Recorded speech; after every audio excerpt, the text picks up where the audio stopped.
파티술 잘 다녀오겠습니다. 네, bye. Guys, so we're going to the police station right now. I'm in big trouble. I never thought I'd be going to a Korean police station. I must have really done something wrong. What is up, everyone? Sarah here. Today I want to do a special video, an episode chronicling a 6-month period of my life. Yes, this video took over 6 months to make. I'm gonna cover 2 different things. First, how did I get my Korean visa and why did it take 6 months? It was supposed to take a month, 2 months, but it took 6. Another really interesting thing about this video is it chronicles from September to April. You will see in the video visible changes in South Korea and in myself. We go from normal Korea, normal life, and then you can see the self-quarantine, and then you can start to see it normalizing. Even editing it, I'm like, wow. I'm an American citizen. If I wanted to be in Korea, I needed a visa after 3 months. And I had the privilege of having parents who used to have Korean citizenship. So I can apply for what's called an F4 visa, F4. And guess what? I got it. I got it in the mail this week. And I got to Korea in September.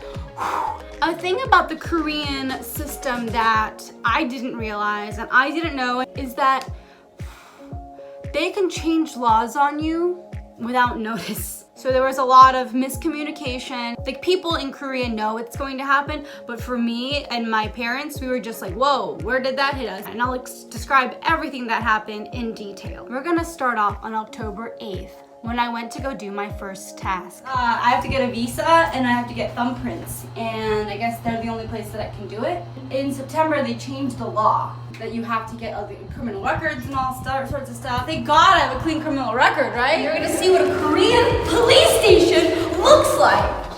In order to get the FBI check, you need to get your fingerprints to send in to the FBI. So that's what I did.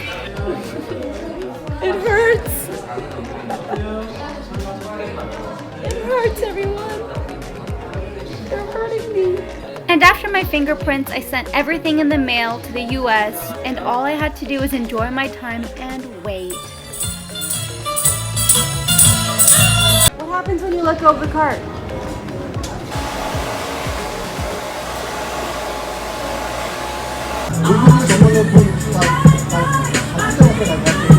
Paradise City, and we're gonna go see. Where are we going? 어디가? 청룡영화상. 영화상 시상식. 시상식. October and November were so memorable. I celebrated my birthday, I went to events, I got delicious food, and I feel like I really got to experience Korea. And then December rolled along. Along with the cold weather came new news. Suddenly there was a new law saying if I wanted to get the F4 visa, I had to pass what's called a Topik language test. It's a reading Korean language test. It's an elementary school level one. So if you can read, basically you're set. The only problem is that they have those tests only 4 times out of the year. When we found that out, we were like, so when's the next test? And they're like, January. And we're like, yeah, but she's been here for almost 3 months now. The vacation visa is up and we can't apply for an F4 right now. So they were like, okay, well then she needs to go back to her country. Her vacation visa is up. And we were like, it's like you don't want us to get a Korean visa.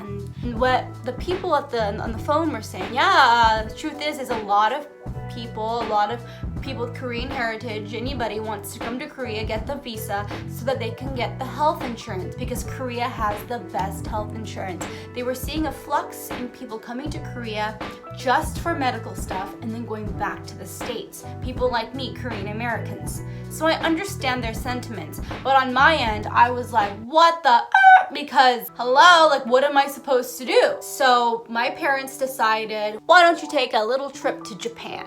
And that's when I took my Japan trip. What happens is it's not publicized and it's not something that people probably talk about, but I'm here being open and honest. If you go to another country and come back, even if it's for 20 seconds, like even if you drop and then you come back, they do a stamp and you get a renewed visa. I decided to stay for a couple of days and I had the best time of my life. Actually, it ended up being great and it was really affordable because Japan's right there, but I could see it affecting some people who weren't prepared for this. And then I got back from Japan, and then the day came when you could sign up for the Topik test. So let me tell you about this. In order to sign up for the test, there are 2 specific days, and it starts at 9 a.m. that you can get on. You have to have a profile already up with a passport photo basically, and all this information in. You try to sign up, and there are only certain amounts of spaces per testing site, which are usually colleges. When I tried to log on,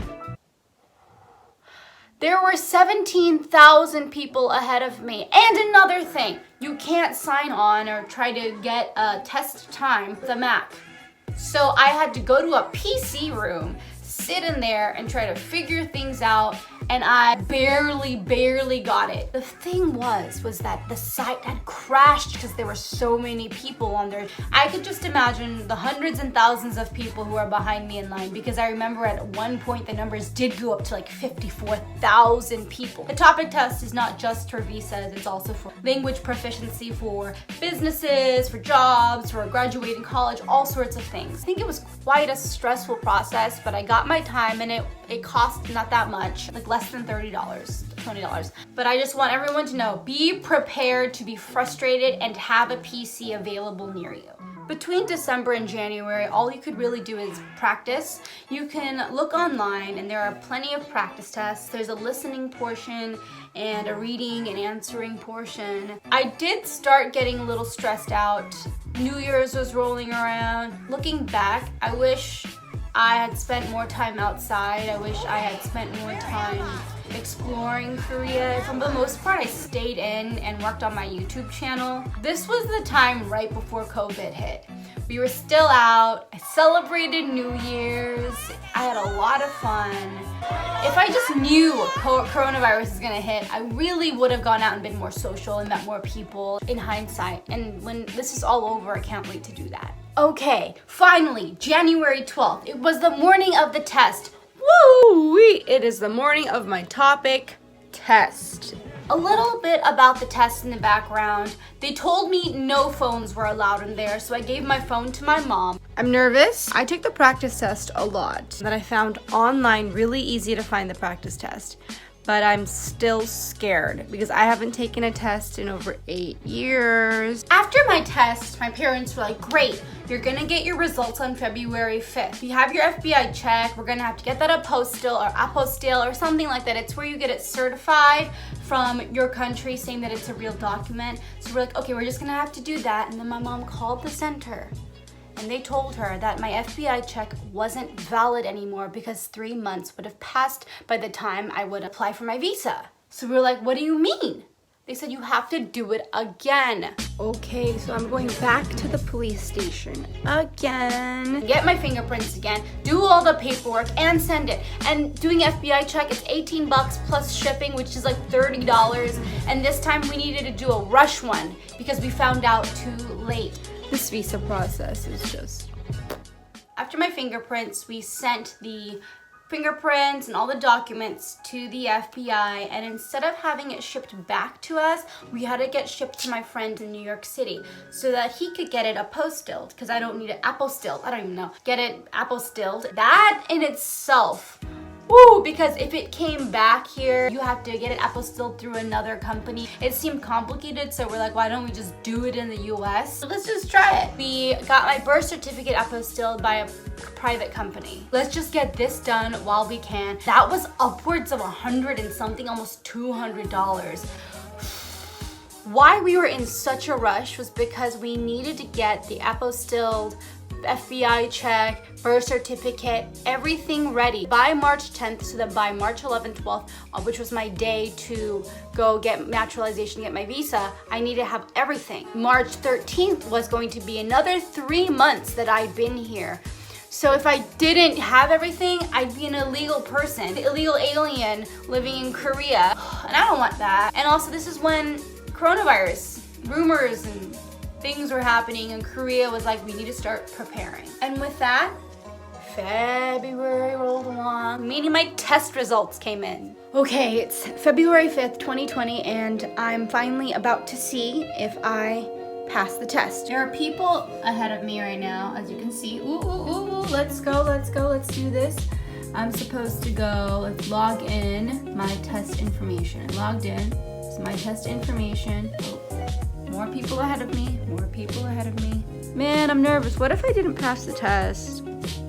Oh, I actually don't want to see it. I'm really scared. Okay. Payment complete. Now how do I see That's so many people. I passed. Woo! I passed the test. I passed the test.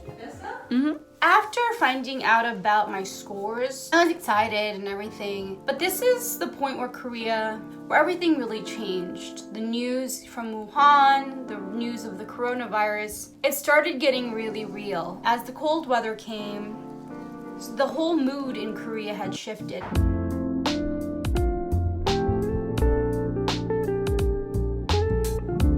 Glasses fog up and I can't see anything. You see that? I put myself in self-quarantine because I'm staying with my grandparents and my parents, and my grandparents cannot afford to get sick. They would die. I'd rather not gamble with life. Around this time is when my birth certificate that we had sent in to get apostilled came in. Crazy thing. They sent me a copy of my birth certificate that was apostilled, but my original birth certificate wasn't there. And they just said, oh, we lost it. We'll look for it. What are you doing? That's my birth certificate. To this day, I don't have my birth certificate because that company lost it. At this point, the offices in the US that do all the documents and stuff, they're closed because of the coronavirus. What a stressful thing to have lost your original birth certificate to a company that's supposed to take care of documents. That's still jarring to me. I also at this point started getting a little stir crazy, staying inside. February, March, that's when Korea was mostly self-quarantined. I know in the US it's more like late March, April. We started a little bit earlier, I think like 6 or 7 weeks earlier. I looked for projects. I also got really confused with the media, just wondering why I felt like the news wasn't accurate. So I reached out to Wuhan, I reached out to Italy, I've been reaching out, trying to bring in stories and making documentaries for you guys, which are on my channel. As much as I feel like I've helped others with information, they've helped me. These documentaries helped me stay sane. I want to tell you a little bit about my FBI check again. It went to my friend. We found out you couldn't get it apostilled in New York. This is a federal document and it has to be apostilled by like a federal place in Washington, D.C. and he's in New York City. So we're like, okay. How long does it take for that to happen? And they're like, oh, like around 8 days. And I'm like, we're gonna cut it short. So he sent it and he got it shipped back to him, and then he had to ship it to Korea, to me, because you can't have a copy. He sent it. They said it was gonna get to Korea March 9th, March 10th, which is cutting it so short. We were literally like praying to the airplane gods, and then we found out that COVID was making all these shipments slower, and my parents were like, we're screwed. I was trying to be positive. At least somebody has to be positive. I got a notice that it was in transit. I had my mom call the FedEx company and they said, oh, the cargo plane actually just landed in Incheon airport. My parents were like, we're there, can we intercept this package? It's extremely important. My parents in the middle of the night drove to the Incheon airport and intercepted a package before it even went to the FedEx shipping facility. We were so stressed out, but guess what? Insanity. We had everything. Finally, we had the Topik test, we had my birth certificate certified, my FBI check certified, passport. I was like, finally, we're ready to freaking go. Wow, after 6 months of toiling, I'm finally at the center where I can apply for my visa. Oh gosh, that was a lot.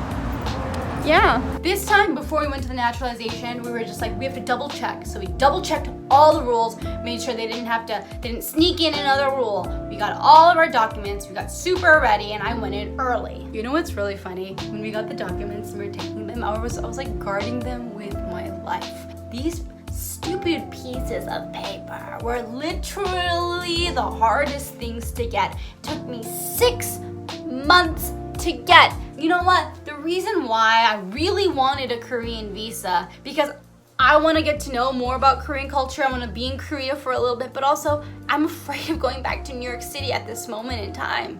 There's a lot of weird stuff happening. There's the coronavirus and there's the racism against Asians. Jobs. I work in the film industry. No productions are happening. What was I supposed to do? Like, I could serve tables, wait tables, but restaurants aren't open. I'd rather just stay with my family rather than being quarantined alone, wondering what my next meal is gonna be. And my heart goes out to everybody who's going through it. When we got our appointment, they gave us a number, 121, and we're here and we don't have to pick a number or anything. It's just gonna show up on the board.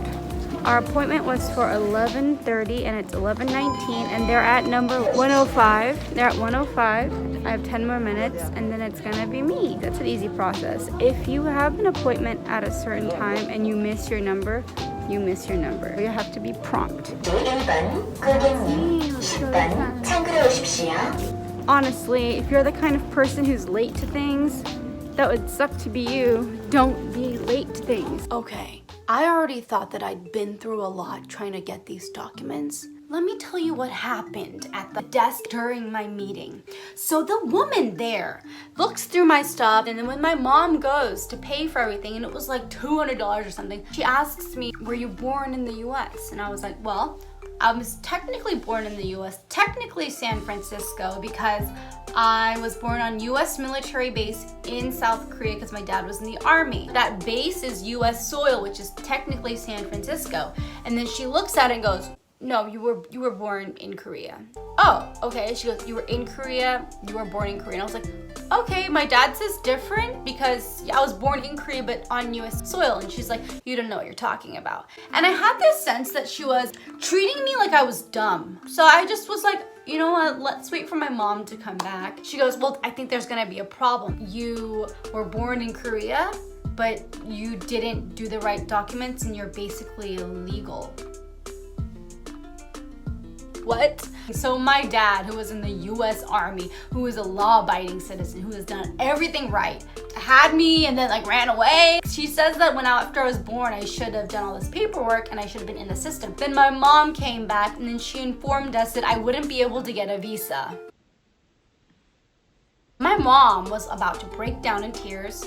I just felt such this incredulous feeling of like I was floating, like no way. What? She told me also that if I wanted to stay in Korea, I needed to go back to the US and give up my US citizenship, come back to Korea and apply for dual citizenship because this visa doesn't apply to me. How would you feel? I went through all of this to be told that. So you want us to go back right now? I asked, and then she's like, oh, is it because of Corona? Corona 때문에요?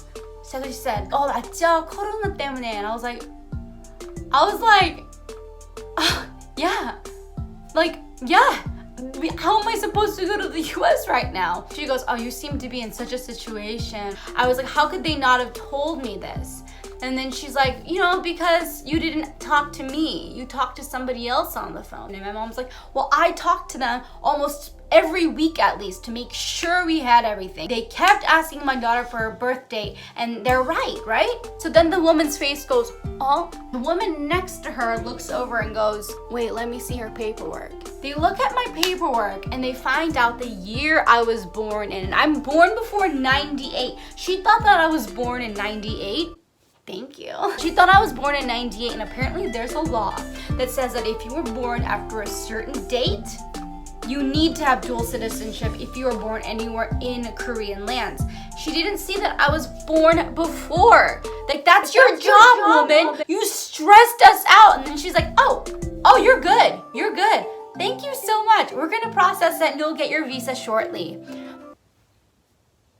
I don't know how to describe the feeling I had leaving feeling like she treated me like I was uneducated, that I was stupid, that me and my mom didn't know what we were doing. And we were very gracious, we were very kind.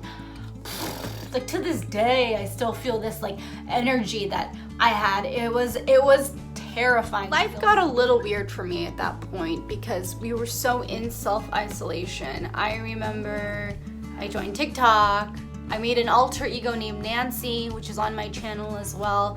It's a character who is a quarantine queen. She knows everything about the quarantine. We were inside a lot, and it's not always the best when you're inside all the time, but yeah, it's what I did.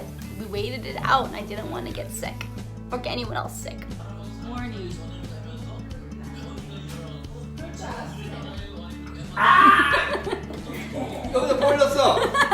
What was really cool, the rest of March and beginning of April, things started to normalize in Korea, and I was able to go out with some friends. You don't know how, I mean, you will know how, but the feeling of seeing your friends after months being alone, after feeling hopeless, after seeing what was happening in New York, it was a lot to go through, and I have friends being like, oh, you weren't in New York though. Like, yeah, but my heart is there and it's my home and it's on fire. I still live in a weird sort of quarantine mindset, but that'll pass, and I believe it will. And then April hit, and guess what? One day in the mail I got. So this is it. That's my name. Oh my gosh. All right, I'm not gonna show you my numbers and stuff because I don't want you to steal my identity, but this is it. Overseas Korean resident card. I'm showing how I got my visa and how difficult it was. Crazy this whole process of getting a visa was. I got a special case because I came when they had just switched the law saying I needed to get an FBI check, and then they switched the law again saying I needed to pass a language test, and then they did all these things. I had to get all these documents certified. I had to go to Japan, and then when I got there they told me I couldn't. That was so hard, but now I have a visa. We have to see how it goes. So thank you so much for watching this. And I got to see how the coronavirus affected everything here from a South Korean point of view. And what I've gotten is that unity and looking out for each other are the most important things when dealing with a crisis. And that's what I hope my American friends can hear from me. Thank you so much for watching. Tune in and watch my documentaries, watch Nancy, enjoy, have a great life. See you next video.